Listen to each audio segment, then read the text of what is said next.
Bismillahirrahmanirrahim. Assalamualaikum warahmatullahi wabarakatuh. Warahmatullahi wabarakatuh. Selamat siang teman-teman semua. Semoga dalam keadaan sehat selalu.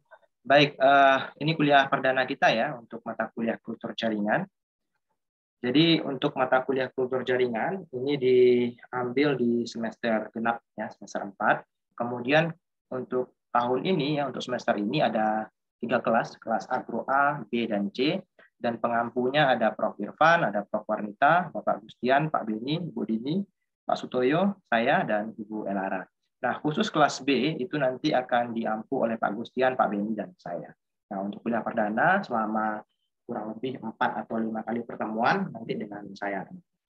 Baik, hari ini kita akan sampaikan kontrak perkuliahan, terus nanti juga ada pemberian materi tentang ruang lingkup kultur jaringan dan peranannya di bidang pertanian. Ya. Nanti teman-teman kalau ada yang mau bertanya, boleh langsung menginterupsi supaya kuliahnya enak ya. Jadi teman-teman tidak harus menunggu saya menyuruh bertanya. Kalau ada materi yang tidak paham di slide tertentu, misalnya langsung saja interupsi dan tanyakan. Kita sampai saja. Baik, saya akan sampaikan deskripsi mata kuliah kultur jaringan. Di mata kuliah kultur jaringan ini, nanti kita akan diskusikan bersama-sama tentang peranan kultur jaringan di bidang pertanian, apakah itu di bidang agronomi untuk perbanyakan, kemudian di bidang pemulihan tanaman, ilmu benih, dan proteksi. Kemudian kita juga akan diskusikan tentang tahapan pelaksanaan kultur jaringan dan fasilitas apa saja yang dibutuhkan, laboratoriumnya, peralatannya, dan lain sebagainya. Kemudian kita juga akan diskusikan tentang tipe-tipe kultur jaringan, ada kultur meristem, kultur kalus, kultur haploid, kultur biji, dan kultur embrio. Kemudian kita juga akan bahas tentang metode regenerasi plantlet, baik secara langsung maupun tidak langsung, melalui organogenesis somatik, melalui embriogenesis somatik maupun melalui organogenesis. Kemudian kita juga akan bahas tentang aplikasi kultur jaringan untuk perbaikan genetik tanaman. Kemudian ada materi tentang konservasi secara in vitro, apakah jangka pendek, jangka menengah, maupun jangka panjang. Dan kita juga akan bahas tentang aklimatisasi, yaitu proses adaptasi dari plantlet menjadi bibit untuk dipindahkan ke lapangan. Oke, lanjut. Slide saya ada jalan ya? Jalan, Pak.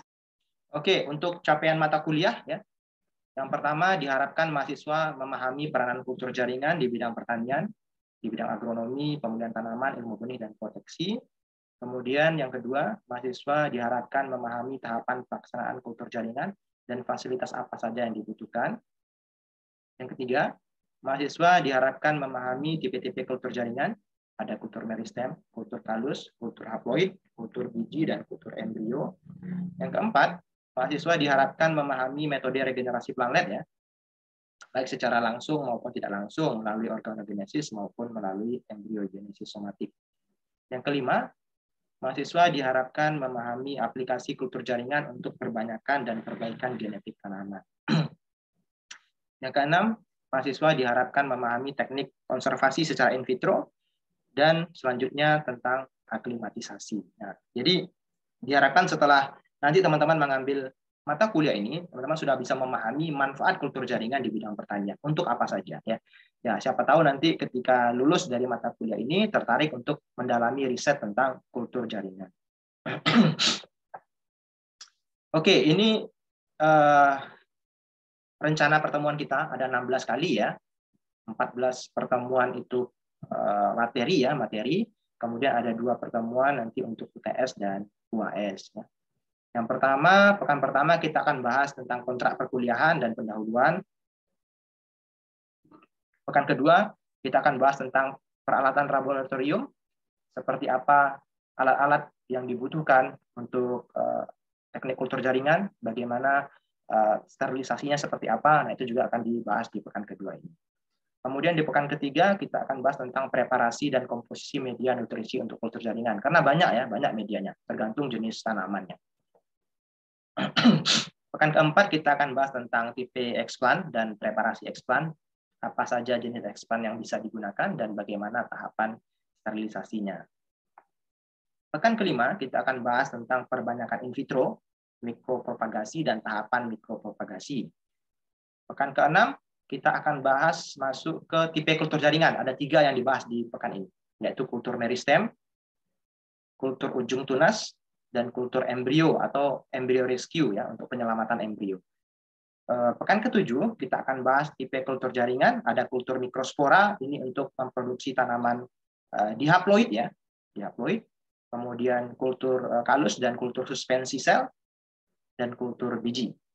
Setelah itu ada ujian tengah semester. Nah, di sela-sela 7 materi ini nanti akan ada kuis ya, 1 atau 2 kali kuis. Yang tujuannya untuk merefresh lagi supaya teman-teman tidak susah nanti ketika ujian. Pekan ke-9 kita akan bahas faktor lingkungan yang berpengaruh terhadap keberhasilan kultur jaringan. Di sana ada ruang kultur, kemudian ada faktor-faktor fisik lainnya yang mempengaruhi. Pekan ke-10 kita akan bahas sistem regenerasi tanaman, baik secara langsung maupun tidak langsung. Pekan ke-11 kita akan bahas aplikasi kultur jaringan untuk perbanyakan tanaman secara secara mikropropagasi ataupun melalui organogenesis maupun embryogenesis somatik. Kemudian pekan ke-12 kita akan bahas tentang aplikasi kultur jaringan untuk perbaikan tanaman, ada keragaman somatonal, ada kultur haploid. Mungkin yang lain nanti juga kita akan bahas seperti mutasi in vitro maupun transformasi dan genome editing sedikit ya. Nah, materi transformasi dan materi genome editing itu bisa lebih didalami di mata kuliah bioteknologi. Kemudian pekan ke-14 ya, kita akan bahas tentang konservasi in vitro. Ada 3 yang dibahas di sini. Ada konservasi jangka pendek, konservasi jangka menengah, dan konservasi jangka panjang atau kriopreservasi.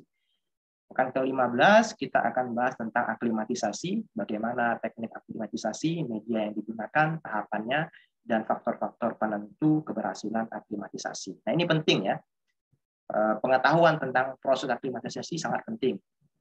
Jangan sampai nanti ketika di kultur jaringan, di kultur in vitro, di skala laboratorium kita berhasil, tetapi nanti ketika dipindahkan ke lapangan malah mati semua. Nah, itu tentu kita harus punya pemahaman dasar tentang aklimatisasi. Pekan ke-16 kita akan ujian akhir semester. Baik, ini ada 16 kali pertemuan. Mudah-mudahan tidak ada kendala sehingga kita bisa menyampaikan semua materinya dengan baik. Oke, masih kelihatan slide saya karena di sini jaringannya agak bermasalah. Halo? Masih, Pak. Oke, Masih, untuk kontrak perkuliahan ya. Nah, ini supaya kuliah kita sesuai dengan aturan akademik yang berlaku, kita harus mentaati peraturan yang ada di lingkungan Fakultas Pertanian dan lingkungan Universitas Andalas ya. Peraturan-peraturan akademiknya. Kemudian untuk pakaian, meskipun kita kuliahnya daring, tetapi diharapkan teman-teman tidak menggunakan kaos oblong ya. Kalaupun mau menggunakan baju kaos, boleh kaos berkerah atau yang lebih bagus juga menggunakan kemeja. Nah, ini kehadiran 75% ya. Jadi ini tolong teman-teman diwanti-wanti, jangan sampai lebih dari 25% ketidakhadirannya. Karena nanti akan indisipliner, teman-teman tidak bisa mengikuti ujian, otomatis nilainya akan bermasalah di akhir. Nah, kemudian untuk keterlambatan ya, saya minta 15 menit ya teman-teman, baik untuk mahasiswa maupun untuk saya, 15 menit. Kalau seandainya saya tidak masuk lebih dari 15 menit dari jadwal yang ditentukan, mohon nanti teman-teman kontak saya, siapa tahu saya lupa atau ada dempet dengan kegiatan lain sehingga kita bisa mencari jadwal pengganti ya. Nah, ini harus dilakukan supaya nanti tidak ketinggalan materinya. Tapi diingatkan, tapi saya prioritaskan untuk kuliah ya, diprioritaskan untuk kuliah. Begitu juga dengan untuk teman-teman, mohon tidak terlambat 15 menit supaya kita kuliahnya enak. Oke. Lanjut. Nah, untuk penilaian, karena sistem kita adalah SCL ya, Student Center Learning, teman-teman diharapkan aktif dalam perkuliahan. Metode kita ada 2, ada PBL, Program Project Based Learning, dengan Case Based Learning ya, CBL dengan PBL. Nah, jadi di sini memang diharapkan teman-teman lebih aktif. Nah, teman-teman bisa lihat dari beban penilaiannya ya, partisipasi mahasiswa itu 5%, kemudian untuk praktikum 30%. ya. Dan untuk tugas secara mandiri ataupun nanti kelompok itu 10%. Jadi totalnya active learning itu totalnya ada sekitar 45%. Dan untuk praktikum ini tolong benar-benar diwanti-wanti ya, praktikum 30% ini menentukan nilai akhir. Jangan nanti ketika teman-teman bermasalah di praktikum, itu nilai akhir juga bermasalah. Nah, tolong di praktikum maksimal. Nah, karena dalam pandemi COVID ini untuk praktikum nanti mungkin kita harus set waktunya dan kita harus minta izin kepada fakultas. Ya, minta izin kepada fakultas bagaimana prosedurnya supaya teman-teman tetap bisa praktikum di kampus ya, sesuai dengan protokol kesehatan yang ada. Kemudian untuk ujian akhir semester 25%, kemudian ujian tengah semester 25%, dan kuis selama 2 atau 3 kali kuis ada sekitar 5%. Nah, ini beban penilaian. Baik, kemudian untuk buku ya, untuk buku referensi, banyak buku referensi, nanti saya akan share di WA Group, baik berbahasa Inggris maupun berbahasa Indonesia. Kemudian kita juga akan banyak membahas jurnal dan proceeding ya, sehingga teman-teman lebih terlatih untuk membaca jurnal, siapa tahu dari membaca jurnal itu nanti akan mendapatkan ide-ide riset. Paham ya? Halo? Paham, Pak. Ada yang ragu? Ada yang mau ditanyakan? Dipersilahkan. Pak, izin bertanya, Pak. Silakan. Sebelumnya perkenalkan, nama saya Awang Alhamdi, BP 108. Pak, Awang mau nanyakan mengenai kegiatan praktikum, Pak. Apakah untuk praktikum kami offline atau bagaimana, Pak? Baik, terima kasih, Awang. Karena ini kegiatannya di laboratorium ya, jadi kita usahakan teman-teman dapat datang ke kampus untuk praktikum. Tentu saja kita harus atur bagaimana prosedurnya. Kami sudah diskusikan dengan teknisi dan ketua jurusan. Nah, sebenarnya sudah dikasih izin untuk praktikum di kampus, tetapi teman-teman harus swab test ya, harus swab test. Dan kami juga sudah koordinasikan dengan Rumah Sakit UNAN, dan Rumah Sakit UNAN bersedia untuk memfasilitasi swab test ya, gratis. Jadi teman nanti kalau datang ke kampus bisa swab test, setelah hasilnya keluar dan negatif ya, mudah negatif, baru kita bisa melaksanakan praktikum. Tetapi mungkin praktikum akan dipadatkan waktunya. Yang biasanya praktikum itu 2 bulan, 3 bulan, mungkin ini nanti akan dipadatkan menjadi 2 sampai 3 minggu saja. Ya, harap dimaklumi karena kondisi COVID juga. Begitu ya. Yang mudah-mudahan tidak ada masalah nanti ketika kita minta izin ke fakultas ya, ke dekan. Ada lagi yang mau ditanyakan? Dipersilakan. Sebelum kita masuk ke materi pertama.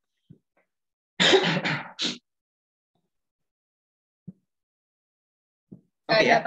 Oke, lanjut. Baik, kita masuk materi pertama. Ini materi pendahuluan saja supaya teman-teman mengetahui seperti apa aplikasi kultur jaringan itu di bidang pertanian ya. Nanti bertanya ya, kalau ada yang tidak paham bertanya. Jangan ditunggu-tunggu saya menyuruh bertanya. Oke. Baik. Kultur jaringan tanaman. Nah, kalau kita baca beberapa literatur ya, banyak definisi kultur jaringan itu. Tetapi saya ambil definisi yang paling komprehensif, yang paling mewakili dari beberapa literatur yang saya baca.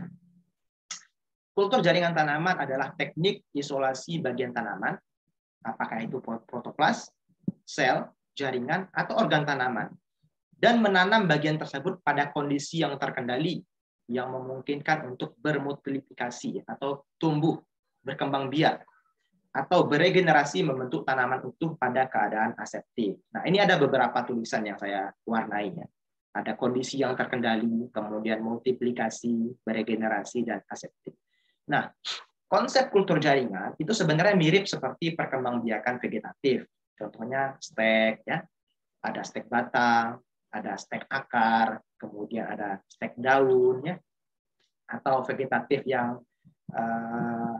dilakukan secara sengaja, contohnya cangkok ya. Nah, itu sama konsepnya dengan kultur jaringan. Tetapi bedanya, kalau kita menggunakan kultur jaringan, kita bisa menggunakan berbagai macam bahan tanam. Tidak hanya yang ukurannya besar, tapi kita bisa menggunakan dari ukuran tingkat sel. Contohnya apa? Protoplas ya. Protoplas ini naked cell, mohon maaf, sel yang telanjang, sel yang kehilangan dinding selnya. Bahkan sel yang sudah kehilangan dinding sel pun itu bisa menjadi tanaman utuh. Ya, kemudian ada sel, jaringan, atau organ tanaman. Kelopak bunga misalnya, yang tidak ada titik tumbuh di sana, itu bisa beregenerasi jadi tanaman baru. Atau ujung daun, atau ujung pucuk, atau bahkan sampai ke polen, ya, polen, serbuk sari yang seperti tepung itu. Nah, itu bisa menjadi tanaman utuh. Bermultiplikasi ini artinya bertambah banyak. Dari satu bagian bisa menjadi puluhan, ratusan, ribuan, bahkan jutaan tanaman. Nah, itu manfaat dari kultur jaringan. Jadi dia dari satu bahan tanam bisa mendapatkan banyak propagul baru. Kemudian beregenerasi, ya, dari sel yang belum terdiferensiasi, yang masih berbentuk seperti butiran-butiran atau masih dalam bentuk aslinya, masih seperti daun, masih seperti cabang, masih seperti bunga, itu bisa beregenerasi membentuk tanaman baru, ya. Kemudian aseptik. Aseptik ini artinya steril, ya. Steril tidak dalam artian mandul, ya. Steril dari mikroba, dari mikroorganisme, bebas virus, ya, terutama virus, bebas bakteri, jamur, dan nematoda.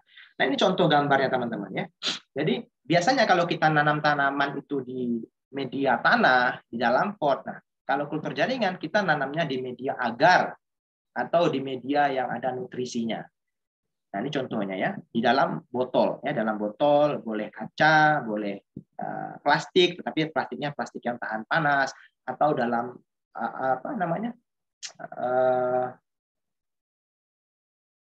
aluminium, ya, wadah aluminium juga bisa, tergantung tujuannya. Nanti saya akan jelaskan kapan wadah aluminium bisa kita gunakan, untuk tujuan apa. Ini contohnya. Jadi kita menanamnya di laboratorium. Oke, lanjut.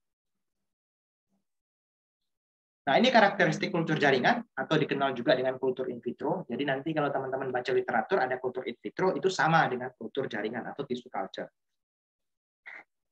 Nah, karakteristik kultur in vitro atau kultur jaringan yang pertama, kultur sel pada kondisi sintetik, pada tabung, plastik, atau kaca. Jadi nanamnya bisa ditabung, boleh transparan, yang bisa melewati cahaya, boleh tidak, tergantung tujuannya.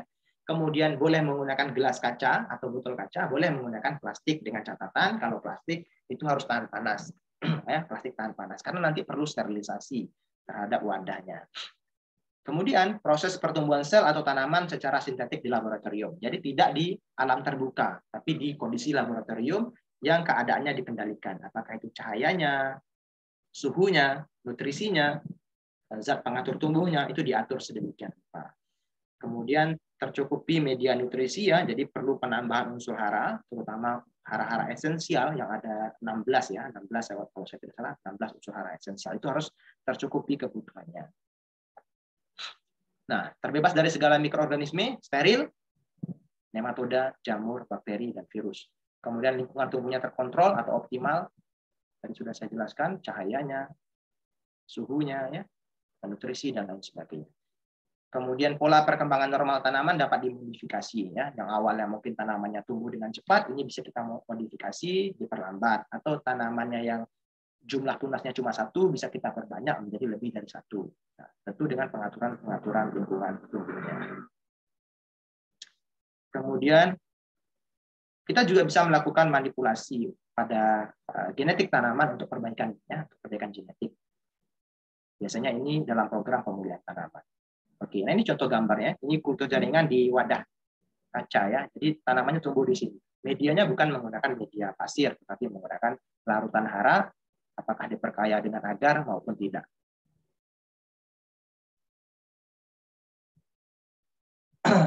Oke, lanjut. Secara umum, kultur jaringan itu berdasarkan pada teori totipotensi sel. Nah, apa itu teori totipotensi sel?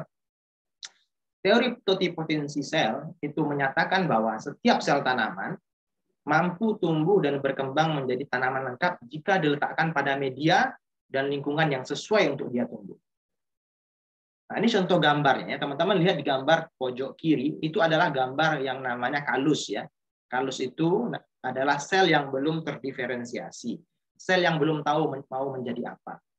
Nah, secara mudahnya teman-teman bisa lihat waktu mencangkok. Nah, waktu mencangkok, di bekas luka cangkok akan muncul gumpalan-gumpalan sel. Itu kalus. Nah, di kultur jaringan menggunakan istilah yang sama. Jadi sel ini belum tahu mau menjadi apa. Nah, ketika sel ini ditempatkan pada kondisi atau lingkungan yang sesuai, maka dia akan bisa berkembang, membentuk embrio. Nah, gambar yang di tengah ini adalah embrio. Berada di fase kotiledon ya, pada tanaman dikotil. Bentuknya sudah berbeda. Yang awalnya kalus itu belum jelas mau jadi apa bentuknya, masih butiran-butiran seperti ini. Kemudian di fase lanjutan terbentuk struktur yang lebih nampak ya, simetris. Nah, ini kotiledon ya, kotiledon. Kemudian kalau kotiledon ini nanti akan berkembang lagi membentuk kecambah, akan berkecambah. Nah, kecambah nanti akan berkembang membentuk bibit. Jadi prosesnya sama seperti pembentukan embrio pada gamet ya, pada gamet. Jadi ketika terjadi proses, kalau kita ingat-ingat lagi, ketika terjadi proses polinasi, penyerbukan, kemudian fertilisasi, pembuahan, terbentuk zigot, zigot berkembang menjadi globular, globular berkembang terus menjadi kotiledon dan akhirnya menjadi bibit. Nah, proses itu sama persis seperti pembentukan embrio pada kultur jaringan. Mirip. Oke, lanjut. Nah, mengapa harus mempelajari kultur jaringan tanaman? Nah, apa tujuannya? Nah, ini sedikit ya, sedikit tujuan dari kultur jaringan atau peranan kultur jaringan. Nanti teman-teman kalau baca literatur mungkin akan mendapatkan lebih dari ini. Ini secara garis besar saja, yang umum-umum saja yang saya sampaikan. Yang pertama untuk tujuan komersial ya, untuk propagasi, untuk perbanyakan, untuk menghasilkan bibit dalam jumlah banyak yang tidak tergantung musim ya, yang sifatnya sama. Nanti kita akan lihat bibit apa saja yang sudah sukses orang memperbanyak melalui kultur jaringan. Kemudian untuk menghasilkan senyawa metabolit sekunder. Nah, kita tahu ada tanaman-tanaman yang menghasilkan metabolit sekunder yang digunakan biasanya untuk biofarmaka, contohnya ginseng ya. Kemudian contoh lain seperti gaharu yang diambil gubalnya, minyak atsirinya, atau mint, macam-macam ya, tanaman-tanaman yang menghasilkan metabolit sekunder untuk biofarmaka. Kemudian kultur jaringan untuk tujuan riset dasar. Nah, ini untuk mempelajari penyerapan nutrisi misalnya, atau untuk mempelajari fungsi dari hormon tertentu. Nah, itu juga bisa di kultur jaringan ini. Nah, yang paling banyak digunakan orang ya, itu adalah untuk tujuan breeding ya, pemuliaan tanaman, menghasilkan bibit unggul. Ini bisa untuk konservasi, untuk memelihara plasma nutfah supaya tidak punah. Kemudian untuk menginduksi keragaman genetik ya, genetic variability, sehingga keragaman genetik yang diperoleh itu banyak, dan dari keragaman genetik itu nanti akan diseleksi untuk dipilih tanaman-tanaman dengan karakter yang diinginkan. Kemudian untuk hibridisasi ya, hibridisasi somatik ya, atau persilangan sel somatik, biasanya kita kenal hanya hibridisasi pada sel gamet. Jantan dan betina kita kawinkan, menghasilkan keturunan baru. Tetapi dengan kultur jaringan kita bisa melakukan hibridisasi somatik atau nama lainnya fusi protoplas. Dua sel tubuh itu bisa kita gabungkan menjadi satu sel baru dengan sifat kombinasinya. Kemudian untuk seleksi in vitro, nah, yang biasanya kita sering melakukan seleksi, teman-teman saya kira sudah ngambil mata kuliah pemulihan tanaman ya, dasar pemulihan tanaman. Biasanya kita melakukan seleksi di lapangan, memilih tanaman di lapangan langsung, yang arealnya luas. Nah, kita bisa memanfaatkan kultur jaringan untuk seleksi in vitro. Seleksi in vitro. Kemudian untuk tujuan selanjutnya adalah tujuan perlindungan tanaman. Ini terutama untuk eliminasi virus ya pada tanaman-tanaman umbi, kentang, ubi jalar. Nah, itu untuk memproduksi bibitnya supaya bebas virus, itu selalu menggunakan kultur jaringan di generasi awal. Silakan. Beberapa slide ini kalau ada yang mau ditanyakan, ada yang kurang paham, boleh bertanya.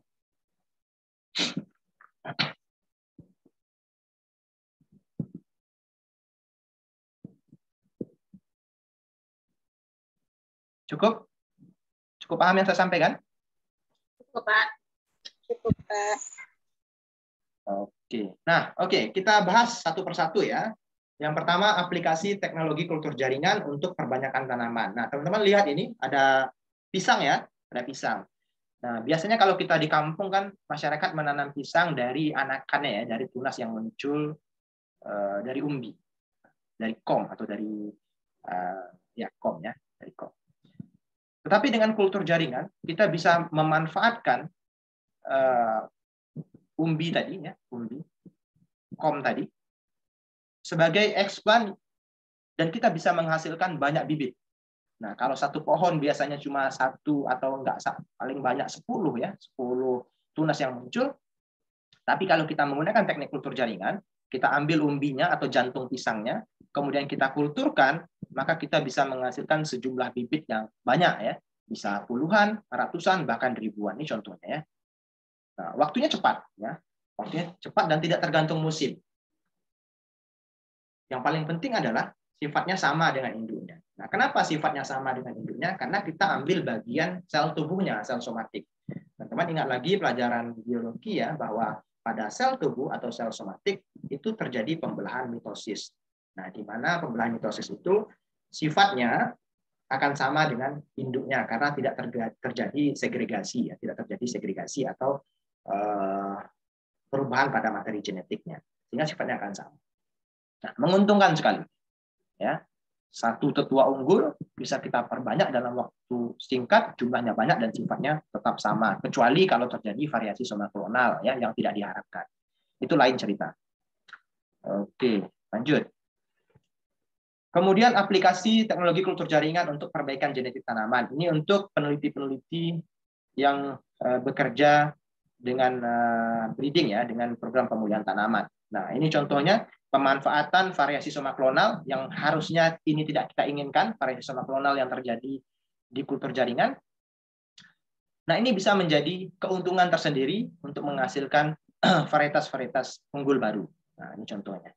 Atau bisa juga kita integrasikan dengan mutasi breeding, misalnya kita berikan radiasi UV atau radiasi sinar gamma, atau kita berikan bahan kimia seperti IMS, etil metansulfonat, yang memang sengaja kita beri untuk merubah komposisi genetik. Nah, kalau komposisi genetik dari suatu tanaman itu berubah, maka karakter yang muncul kemungkinan juga akan berubah, karena ekspresinya akan berbeda. Oke.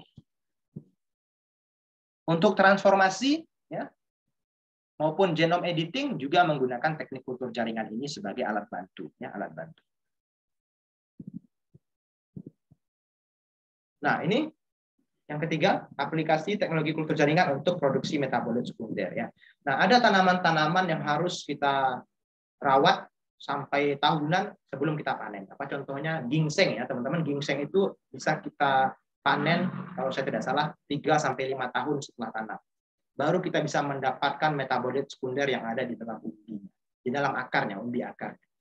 Nah, menggunakan teknologi kultur jaringan, kita bisa melakukan kultur sel atau kultur suspensi sel di dalam bioreaktor. Nah, ini bioreaktornya ya. Nah, ini saya sampaikan tadi di gambar paling bawah itu bioreaktor yang wadahnya aluminium itu. Jadi tidak harus kultur jaringan itu menggunakan wadah transparan. Jadi untuk kultur suspensi sel kita menggunakan bioreaktor yang wadahnya tidak terkena cahaya ya, tidak terkena cahaya. Nah, nanti selnya akan diproduksi secara massal menggunakan kultur cair. Nah, sel-sel tersebut akan diekstrak metabolit sekundernya, sehingga kita bisa menghasilkan metabolit sekunder dalam jumlah banyak dalam waktu yang singkat. Tidak harus menanam di tanah, menunggu tahunan baru kita panen. Nah, ini contohnya di Litospermum ini adalah tanaman asli dari Amerika kalau saya tidak salah ya. Ini untuk antivirus, jadi diambil akarnya untuk antivirus. Dan butuh waktu yang sangat lama agar dia bisa dipanen. Nah, oleh karena itu dimanfaatkan kultur in vitro untuk produksi selnya, ya, produksi selnya. Kemudian selnya baru diekstrak menghasilkan metabolit sekunder yang diinginkan. Begitu. Ada yang mau bertanya? Silakan.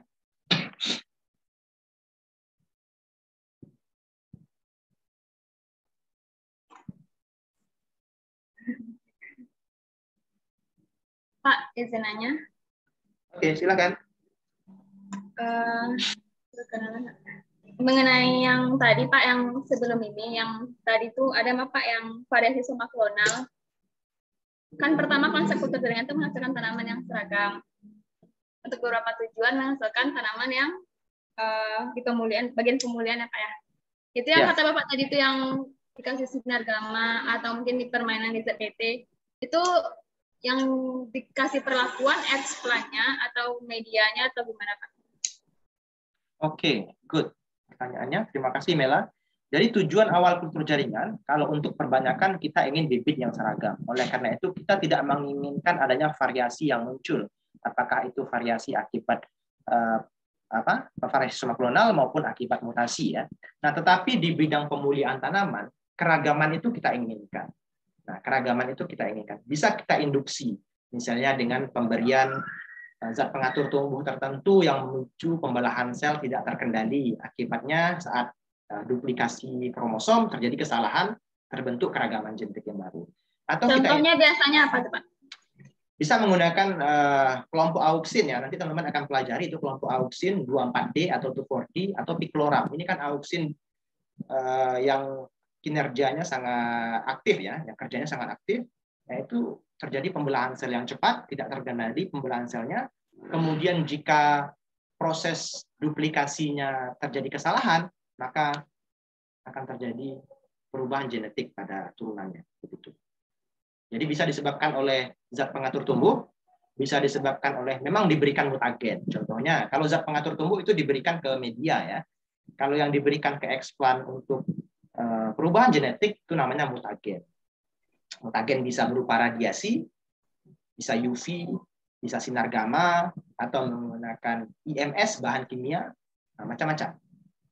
Tujuannya beda. Yang tadi tujuannya untuk perbaikan, yang tadi tujuannya untuk perbanyakan supaya dapat bibit yang seragam. Sekarang tujuannya untuk perbaikan genetik memang diharapkan beragam. Dari keragaman itu nanti diseleksi mana yang unggul atau mana sifat yang diinginkan. Paham penjelasan saya? Paham. Oke, ada lagi teman-teman yang mau bertanya? Nggak ada. Oke. Baik. Saya kira cukup ya untuk pertemuan hari ini. Terima kasih banyak teman-teman. Semoga teman-teman sehat selalu. Pekan depan insya Allah kita sambung lagi diskusi kita. Assalamualaikum warahmatullahi wabarakatuh.